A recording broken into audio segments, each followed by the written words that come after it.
Now I kind of feel like I got to start all over again. I was just talking about some shit and then I had to cut short. Um, Hold on a minute. Let's put this shit back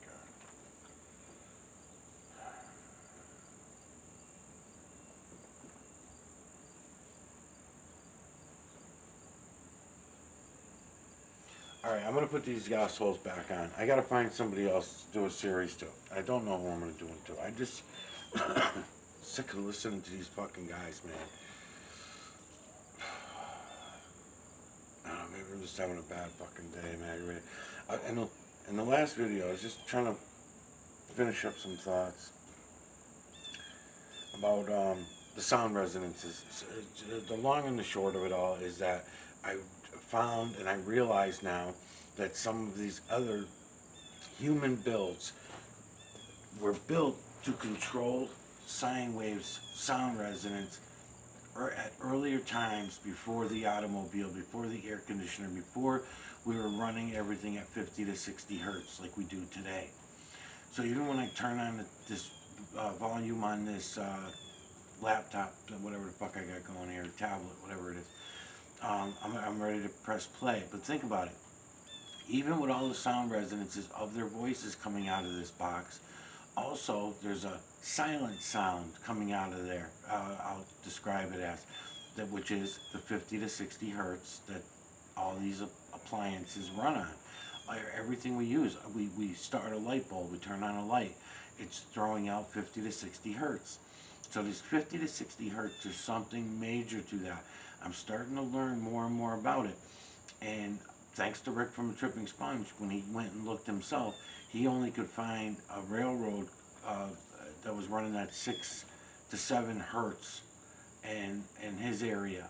So that I was mentioning in the last video, that's important because when we look around and try to find the places that were still running at those lower frequencies, I guess you could call them, and I don't know that they're lower because they might be considered as higher, not really lower. I'm not sure how the hell this is even working. In other words, might be considered low and ooh might be considered high. I don't know how this sound resonance thing's actually working. Seeing that we were lied to about every other fucking thing that ever goes on, I would imagine it's going to go something like that.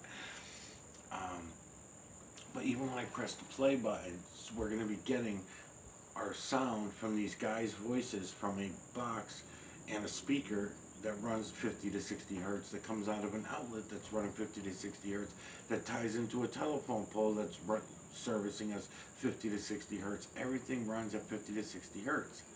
The camera that I'm recording it on is running at 50 to 60 hertz. It's amazing. So anyways, when you start looking at all the other creatures, because that's what I was trying to do. I was trying to put together a timeline for everybody's when they have these questions about, okay, well, you know, because eventually people are going to go and look. I hope so, man. I hope everybody goes and fucking looks. But eventually, as they do go look and they start to take this more seriously and they realize what it actually is that we're living in, it takes a little bit of getting used to the idea that everything we've ever been told has been a lie. Well, you know, school, parents, everything, you know, it kind of takes you back a bit. But you have to fucking go look at it for yourself. I don't want you taking my word for it. We're all a bunch of liars. So once you go look, then I would tell you that the sound resonance will be there for us too. And there are others out there who are better at hearing and better understanding of the sound resonance. But what am I going to do? Nobody else will come in. Nobody else that knows any fucking thing. They all want to just give their same old bullshit stories. They don't want to come in, look at what they've learned through all the lies, and take little bits and pieces of the truth that they have and bring them into the party or whatever, however you want to describe it. You know, they're not going to do that. No, they're going to bring you the whole thing. Oh, well, you know, Einstein's fucking theory of relativity said this and that. And no. No, man, they're all lying motherfuckers, all of them. No, you got to start over again. Go back and forget everything you've ever heard, learned, thought, taught, programmed. It's all garbage. Get rid of it and just go look for yourself. And then when you do, then let's talk again, because there's something to the sound resonance that, again, I'll try to think of other new terminology like I'm always saying, because then it's not a matter of looking for yourself, it's a matter of listening for yourselves. So listening for ourselves to understand the sound resonances that I'm talking about. Before the 50 to 60 hertz came along, wasn't that long ago. We're only going back 100 years, 150 years, 200 years. We're bouncing around in history back then. Take the false history that was written in the books. Look at what I'm trying to tell you about the sound resonance in the last video. I'll talk about it more in the future. I'm just getting a handle on it. But anyways, the crickets, the birds, the things that were here before mechanical industry and before lighting. Because even when lights first came out, we obviously were not running at 50 to 60 hertz. My understanding is, and again, I have not done thorough research on it or anything, but my understanding when I was looking into this was that we were running at 30 to 40 hertz at certain times. And there are other countries that run 40 to hertz and things like that. So not everybody was at 50 to 60 hertz in every situation, but most of them were. So there's something to that. Okay, just the same way that I was telling you that if you burn up the forest, and that's a good way to put the carbons up into the atmosphere. Now those carbons are mostly going to be good, there's going to be a lot of heavy metals and other minerals in them too, because they suck up the water from 100 feet below the ground, and they steal the energy from 100 feet above the ground, right? A 100-foot tree. So we know they got enough heavy metals and minerals, aluminum, strontium, barium, lithiums, oxide carbons that are going to be formed in the atmosphere if we burn down a forest, right? So we know that. That's why I say we can know without a doubt that we were lied to about the ancient Indians. Maybe the more recent Indians of 3, 4, 5, 600 years ago maybe were still doing rain dances, is my point. They were doing these rain dances. Maybe they were doing that out of memory from long past or whatever, out of habit. The same way that we have turned science is another religion, and we try to play it off like it's not. We try to play it off like it means something. It's based on reality. Fuck you. It's not based on anything. It's another fucking religion. It's all lies. And then when you look at all the fucking lies and you really start stepping back and looking at it all, you're like, how the fuck did I ever believe in any of this shit? Just because everybody else said it was true, I can see for myself that it's not, So just because everybody says that it is, I have to go along with you? Fuck you, man. You're all a bunch of liars, man. And I can see that you're all a bunch of liars now. So it's all over for as far as that goes with me.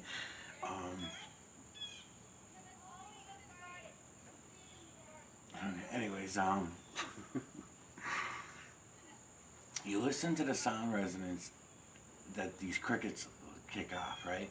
So if we wanted to, because we have divided atoms so many fucking times, it's unbelievable. That's the way humans have done it throughout history. And I don't know how many thousands or millions of new species come out every time we divide atom.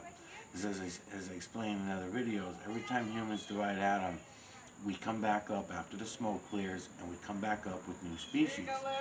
The elite, you could call them, the scum who are running all this shit show on a human scale, and putting the blame on nature and God and all these other and outer space and infinities and zeros and all the bullshit stories, right?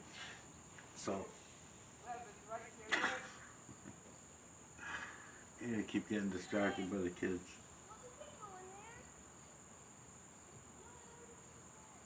So anyways, these fucking liars, man, it's unbelievable. So once you start looking for yourself, you're never going to believe these motherfuckers ever again. And it's going to be kind of amazing and astonishing when you realize that it's everybody. They all a bunch of lying motherfuckers. So yeah, it's a little bit hard to believe at first, but go look anyway, right? Go look anyway. What do you got to lose? Just go look. And don't worry about losing your sanity when you do go look and you do see it all. Look forward to being able to one day be able to hear it all. And then as we go along, I'm sure smells and odors are going to pull into it, all this, and all our other senses. Because we're even lied to about even our senses and how we pick up energy, and you know, has to do with our birth and how life is formed and how life is built. We're not told about the builders. We see the builders all around us. I'm showing them to you right now at all fucking sizes, man. You can take your phone out of your pocket or wherever your phone is, use it as a viewing device, turn it on camera setting, and look at these clouds that I'm showing you right now on your screen. Just use your other phone to look around if you're out there. And then if you do, take your time, flop your computer around, different angles, like I'm always saying to people, fucking lights and shadows, angles and distance of perspective, and we're off. We're off and running. But I do have some of these other answers have been coming to me. I've been realizing them and open enough and calm enough to accept them as they come. I don't know where I'm gonna end up with it. It's kind of like the timelines in the moon.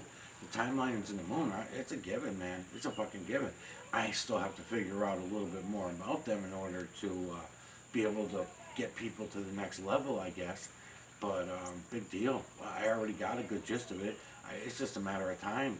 And again, I can't freak out about it. I can't be high anxiety about it. I just got to be calm, otherwise I'll fuck it up.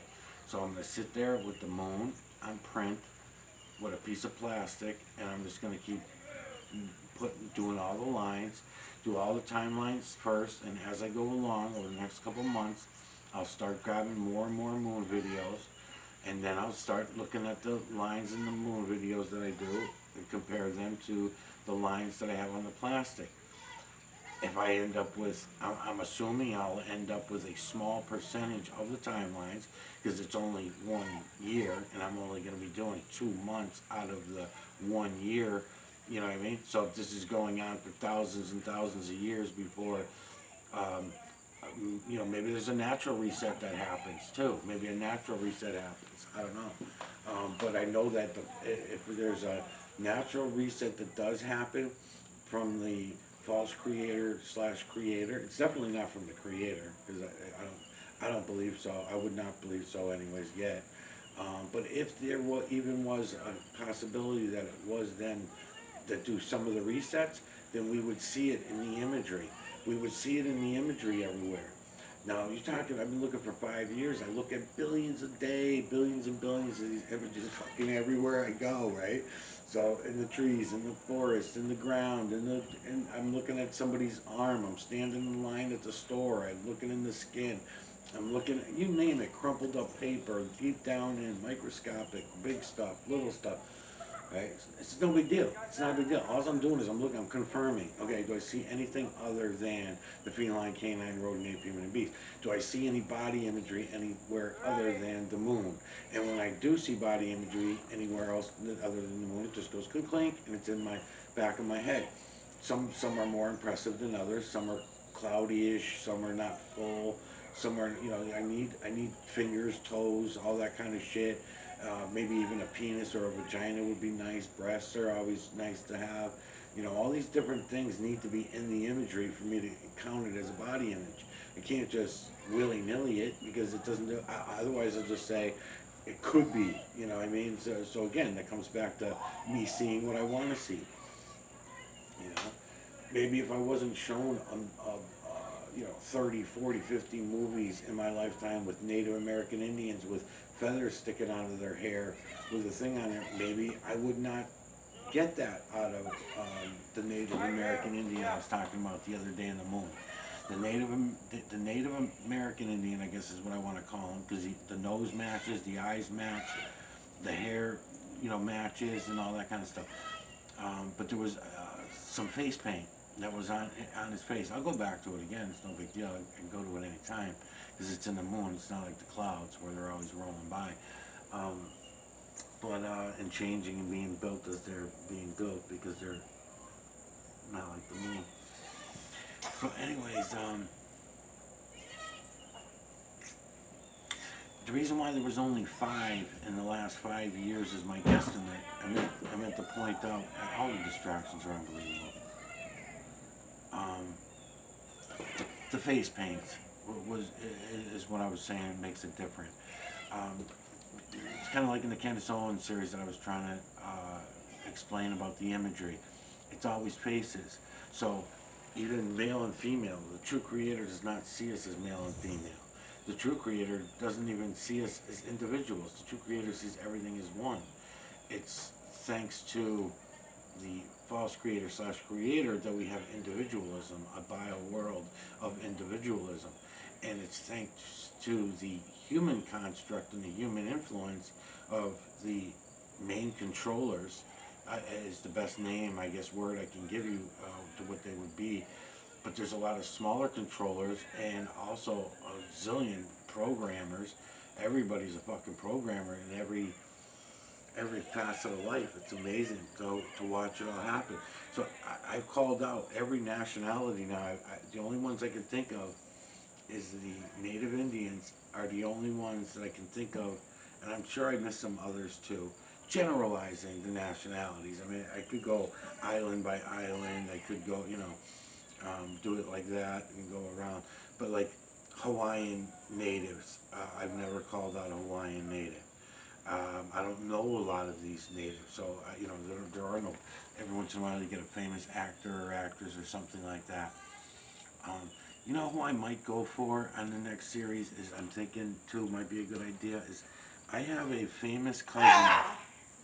I have a famous cousin in Poland, and he is in charge of what we here would call the Salvation Army type of thing, and he's a big help to the Polish population. But there are people at the top of all our societies the same way I'm telling you about Trump and Hillary, and I don't know how much of the story I'm telling you they know, but they got a good portion of it down pat. In other words, I can feel their energy when I'm in the energy. When I'm using the true creator's energy to communicate, I can feel presences of them. They have not come to me visually. I've had others come to me visually as not as themselves, but as scary things and stuff like that. But I'm not afraid of them anymore. I'm not afraid of seeing those things because I just have my own way of looking at it. But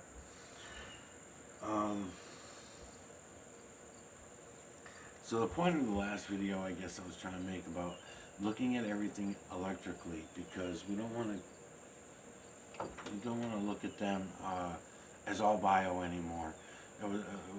We can certainly have an appreciation for it, but sickness and health is going to go. Sickness and health, they go together, right? And the way that we've been doing it now for the last couple hundred years, and we always lie to ourselves about everything. So there's no sense in me sitting here arguing with people of all the shit that's coming out of these people's mouths. It's all lies. I'm going to play it again eventually. I'm going to shut up and I'm going to put this guy back on. But every fucking thing coming out of their mouths is a lie. It's unbelievable. So what are you going to do? You got to sit here and argue, even if it's just a screen, right? Even if it's just a screen, and I'm going to keep pausing like this. It's too aggravating.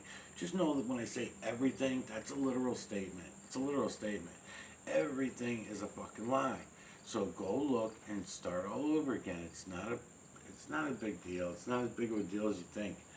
And at the same time, it's the biggest thing that ever happened to the human population. All the other creatures are probably saying, when the fuck are these humans going to wake up, man? Why do they not see it? They think that what they're seeing on their television screens, what they're reading in their books, what they convinced them, that's weird. The cow's probably saying to the other cow as they get slaughtered. Say, what a bunch of fucking zombies these fucking humans are, man.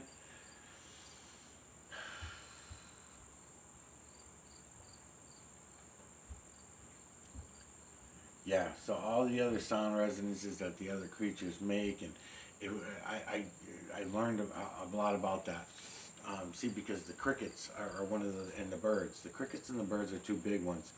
So before we had everybody running cars around and doing that kind of shit, then we had them getting sound resonance into the system, and some of it might have been good sound resonance. That's one of the reasons why I want to bring it up. Like, let's say when we had the attack of the locusts, right? And who did that? That biblical story about the locusts. But we've had times when that happens on a regular basis, and all of a sudden the locust, and we're more worried about the ickiness of the seeing the locust and them jumping all over us and all that stuff. But really, the sound resonance might be the worst part about it all, you know.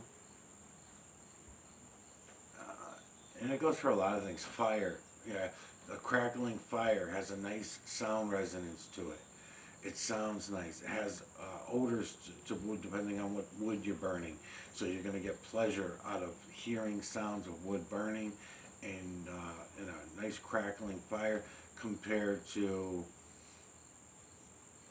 screeching of a horn, you know, you know, you're in the city and all of a sudden listen to a nice crackling fire and, or your phone rings, you know, ring, ring, you know, think about how many aggravating and anxiety-ridden phone rings there are.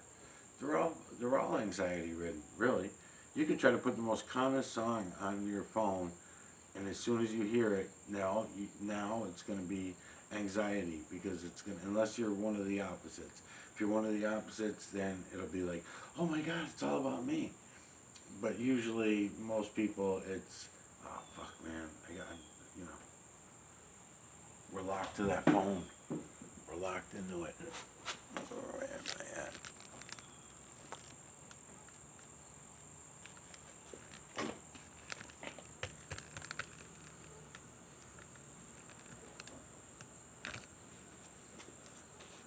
Anyway, I don't even remember what the fuck I started off talking about. This guy sucks. The Einsteinian formulation has to be as well the final story. There's something deeper. So let me ask you about reductionism and interfaces as we march forward from Newtonian physics to quantum mechanics. These are all, in your view, interfaces. Are we getting closer to objective reality? How do we know if these interfaces in the process of science, the reason we like those interfaces is because they're predictive of some aspects, strongly predictive about some aspects of our reality. Is that completely deviating from our understanding of that reality, or is it helping us get closer and closer and closer? Well, of course, one critical constraint on all of our theories is that they are empirically tested and pass the experiments that we have for them. So no one's arguing against experiments being important and wanting to test all of our current theories and any new theories on that. So that's all there. But we have good reason to believe that science will never get a theory of everything. Everything. Everything, right, a final theory of everything, right. I think that my own take is, for what it's worth, is that Gödel's incompleteness theorem sort of points us in that direction, that even with mathematics, any finite axiomatization that's sophisticated enough to be able to do arithmetic, it's easy to show that there'll be statements that are true, that can't be proven, can't be deduced from within that framework. And if you add the new statements to your axioms, then there'll be always new statements that are true but can't be proven with the new axiom system. And the best scientific theories, in physics, for example, and also now evolution, are mathematical. So our theories are going to be, they're going to have their own assumptions, and they'll be mathematically precise. And there'll be theories perhaps of everything except those assumptions, because the assumptions are, when we say, please grant me these assumptions, if you grant me these assumptions, then I can explain this other stuff. But so you have the assumptions that are like miracles as far as the theory is concerned. They're not explained. They're the starting points for explanation. And then you have the mathematical structure of the theory itself, which will have the Gödel limits. And so my take is that reality, whatever it is always going to transcend any conceptual theory that we can come up with. There's always going to be mystery at the edges. Right. Contradictions and all that kind of stuff. Okay. And truths.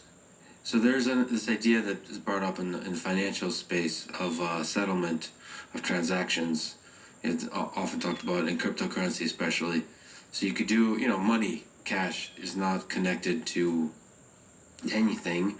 It used to be connected to gold, to physical reality, but then you can use money to exchange value, transact. So when it was on the gold standard, the money would represent some stable component of reality. Isn't it more effective to avoid things like hyperinflation, if we generalize that idea? Isn't it better to connect your whatever we humans are doing in the social interaction space with each other? Isn't it better from an evolutionary perspective to connect it to some degree to reality, so that the transactions are settled with something that's universal, as opposed to us constantly operating in something that's a complete illusion? Isn't it easy to hyperinflate that? Like where you really deviate very, very far away from the underlying reality? Or do you never get in trouble for this? Can you just completely drift far, far away from the underlying reality and never get in trouble? That's a great question. So, on the financial side, there's two levels at least that we could take your question. One is strictly like evolutionary psychology of financial systems, and that's pretty interesting. And there, the decentralized idea, the DeFi kind of idea in cryptocurrencies, may make good sense from just an evolutionary psychology point of view. Having human nature being what it is, putting a lot of faith in a few central controllers depends a lot on the veracity of those and trustworthiness of those few central controllers. And we have ample evidence time and again that that's often betrayed. So it makes good evolutionary sense, I would say, to have a decentralized. Democracy is a step in that direction, right? We don't have a monarch now telling us what to do. We decentralize things, right? Because if you have Marcus Aurelius as your emperor, you're great. If you have Nero, it's not so great. And so we don't want that. So democracy is a step in that direction, but I think the DeFi thing is an even bigger step, and is going to even make the democratization even greater. So that's one level of. Also, the fact that power corrupts and absolute power corrupts absolutely is also a consequence of evolution. Right. That's also a feature, I think. Right? You can argue from the long span of living organisms, it's nice for power to corrupt, for you to madmen and women throughout history might be useful to teach us a lesson. We can learn from About their ourselves. negative example, right? Exactly. Right. Right. So power does corrupt, and I think that you can think about that again from an evolutionary point of view.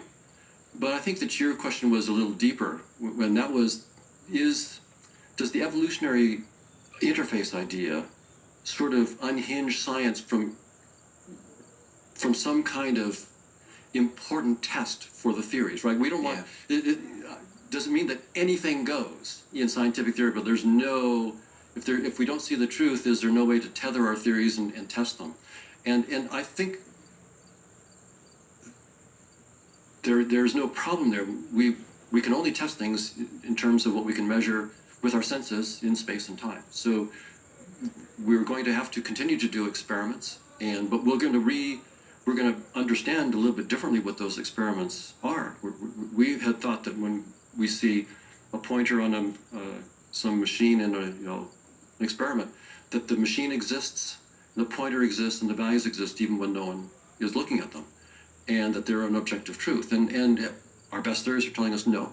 The pointers are just pointers, and that's what you have to rely on for making your judgments. But that even the pointers themselves are not the objective reality. So, and I think Gödel is telling us that, not that anything goes, but as you develop new axiom systems, you will find out what goes within that axiom system, and what testable predictions you can make. So I don't think we're untethered. We continue to do experiments. What I think we won't have that we want is a conceptual understanding that gives us a theory of everything that's final and complete. I think that this is, to put it another way, this is job security for scientists. Our job will never be done. It's job security for neuroscience. Because before we thought that when we looked in the brain, we saw neurons and neural networks and action potentials and synapses and so forth, and that was it. That was the reality. Now we have to reverse engineer that. We have to say, what is beyond space-time? What is going on? What is a dynamical system beyond space-time that when we project it into Einstein's space-time gives us things that look like neurons and neural networks and synapses? So we have to reverse engineer it. So there's going to be lots more work for neuroscience. It's going to be far more complicated and difficult and challenging. But that's wonderful. That's what we need to do. We thought neurons exist when they are perceived, and they don't. In the same way that if I show you, when I say they don't exist, I should be very, very concrete. If I draw on a piece of paper a little sketch of something that is called the Necker cube, it's just a little line drawing of a cube, right? It's on a flat piece of paper. If I execute it well, and I show it to you, you'll see a 3D cube, and you'll see it flip. Sometimes you'll see one face in front, sometimes you'll see the other face in front. But if I ask you, which face is in front when you don't look? The answer is, well, neither face is in front because there's no cube. There's just a flat piece of paper. Yeah. So when you look at the piece of paper, you perceptually create the cube. And when you look at it, then you fix one face to be in front and one face to be in. So that's what I mean when I say it doesn't exist. Space-time itself is like the cube. It's a data structure that your sensory systems construct, whatever your sensory systems mean now, because we now have to not even take that for granted. But there are perceptions that you construct on the fly, and they're data structures in a computer science sense, and you garbage collect them when you don't need them. So you create them and garbage collect them. But is it possible that it's mapped well in some concrete, predictable way to objective reality? The sheet of paper, this two-dimensional space, or we can talk about space-time, maps in some way that we maybe don't yet understand, but will one day understand what that mapping is. But it maps reliably. It is tethered in that way. Well, yes, and so the new theories that the physicists are finding beyond space-time have that kind of tethering. So they show precisely how you start with an amplitude-hedron and how you project this high-dimensional structure into the 4 dimensions of space-time. So there's a precise procedure that relates the two, and they're doing the same thing with the cosmological polytopes. So they're the ones that are making the most concrete and fun advances going beyond space-time, and they're tethering it. Right, they say this is precisely the mathematical projection from this deeper structure into space-time. Now, one thing I'll say about, as a non-physicist, what I find interesting is that they're finding just geometry, but there's no notion of dynamics. Right now, they're just finding these static geometric structures, which is impressive. So I'm not putting them down. This is what they're doing is unbelievably complicated and brilliant and adventurous. It's all those things. And beautiful. And beautiful, yeah, right. From a human aesthetic perspective, because geometry is beautiful. It's absolutely. And they're finding symmetries that are true of the data that can't be seen in space-time. But I'm looking for a theory beyond space-time that's a dynamical theory. I would love to find, and we can talk about that at some point, a theory of consciousness in which the dynamics of consciousness itself will give rise to the geometry that the physicists are finding beyond space-time. If we can do that, then we'd have a completely different way of looking at how consciousness is related to what we call the brain or the physical world more generally. Right now, all of my brilliant colleagues, 99% of them, are trying to, they're assuming space-time is fundamental. They're assuming that particles are fundamental. Quarks, gluons, leptons, and so forth. Elements, atoms, and so forth are fundamental, and that therefore neurons and brains are part of objective reality. And that somehow when you get matter that's complicated enough, it will somehow generate conscious experiences by its functional properties. Or if you're panpsychist, maybe you in addition to the physical properties of particles, you add a consciousness property as well, and then you combine these physical and conscious properties to get more complicated ones. But they're all doing it within space-time. All of the work that's being done on consciousness and its relationship to the brain is all assumed something that our best theories are telling us is doomed, space-time. Why does that particular assumption bother you the most? So you bring up space-time. I mean, that's just one useful interface we've used for a long time. Surely there's other interfaces. Is space-time just the one of the big ones that you to build up people's intuition about the fact that they do assume a lot of things strongly, or is it in fact a fundamental flaw in the way we see the world? Well, everything else that we think we know are things in space-time. Sure. And so when you say space-time is doomed, this is a shot to the heart Yeah. of the whole framework, the whole conceptual framework that we've had in science. Not to the scientific method, but to the fundamental ontology and also the fundamental methodology, the ontology of space-time and its contents, and the methodology of reductionism, which is that as we go to smaller scales in space-time, we will find more and more fundamental laws. And that's been very useful for space and time for centuries, reductionism for centuries, but now we realize that that's over. Reductionism is in fact dead, as is space-time.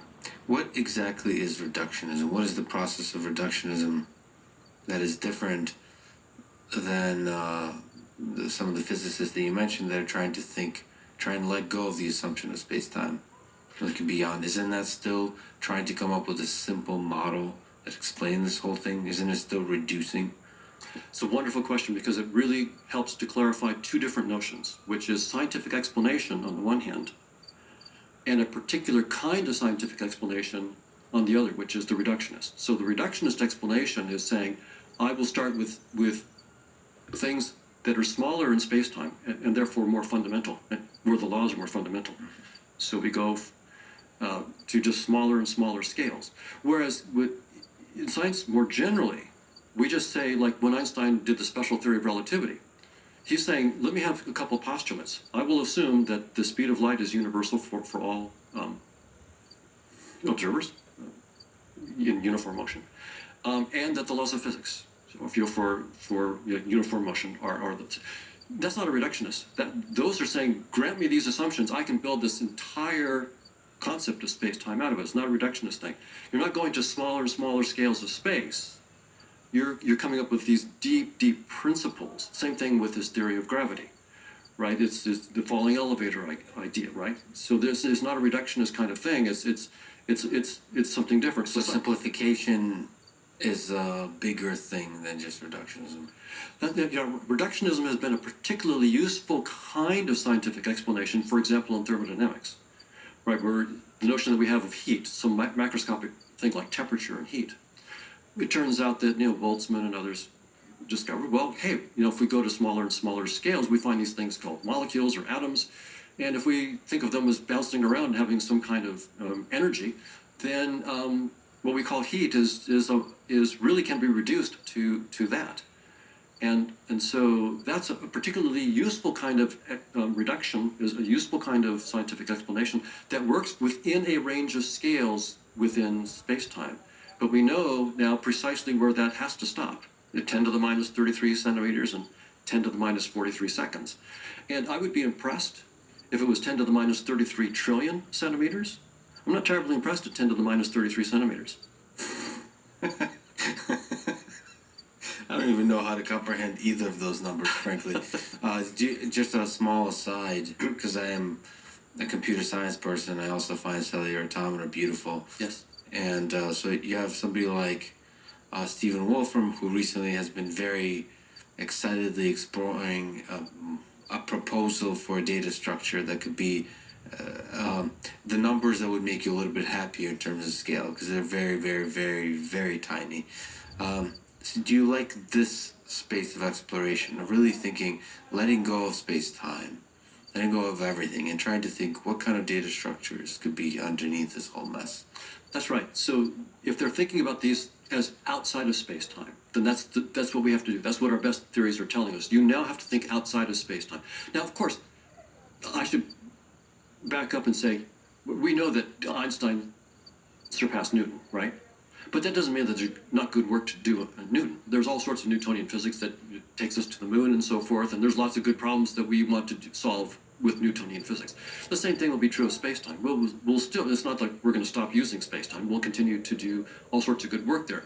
But for those scientists who are really looking to go deeper, to actually find the next, just like what Einstein did to Newton, what are we going to do to Einstein? How do we get beyond Einstein and quantum theory to something deeper? Then we have to actually let go. And if we're going to do like this automata kind of approach, it's critical that it's not automata in space-time, it's automata prior to space-time, from which we're going to show how space-time emerges. If you're doing automata within space-time, well, that might be a fun model, but it's not the radical new step that we need. Yeah, so the space-time emerges from that whatever system. Like you're saying, it's a dynamical system. Do we even have an understanding what dynamical means when we go beyond? When you start to think about dynamics, it could mean a lot of things. Even causality could mean a lot of things if we realize that everything's an interface. How much do we really know is an interesting question, because you brought up neurons. I got to ask you on another tangent. There's a paper I remember a while ago looking at called "Could a Neuroscientist Understand a Microprocessor?"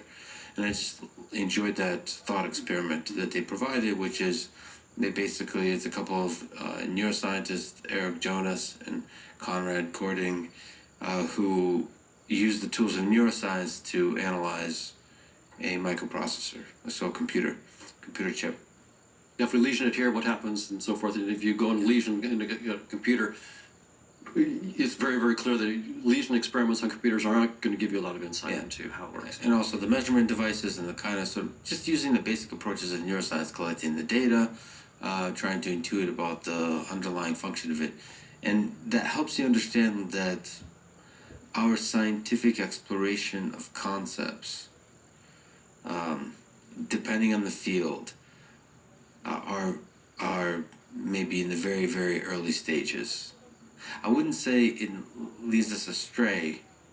Perhaps it does sometimes, but it's not anywhere close to some fundamental mechanism that actually makes the thing work.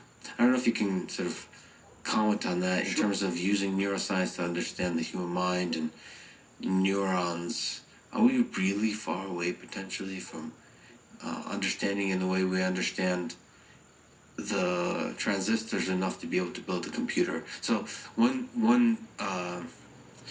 thing about understanding is you can understand for fun. The other one is to understand so you could build things. And that's when you really have to understand. Exactly. In fact, what got me into the field at MIT was work by David Marr on this very topic. So David Marr was a professor at MIT, but he'd done his PhD in neuroscience, studying just the architectures of the brain. But he realized that his work, it was on the cerebellum. He realized that his work, as rigorous as it was, left him unsatisfied because he didn't know what the cerebellum was for. Yeah. And why it had that architecture. And so he went to MIT and he was in the AI lab there. And he said he had this 3-level approach that really grabbed my attention. So when I was an undergrad at UCLA, I read one of his papers in a class and said, who is this guy? Because he said you have to have a computational theory. What is being computed and why? An algorithm. How is it being computed? What are the precise algorithms?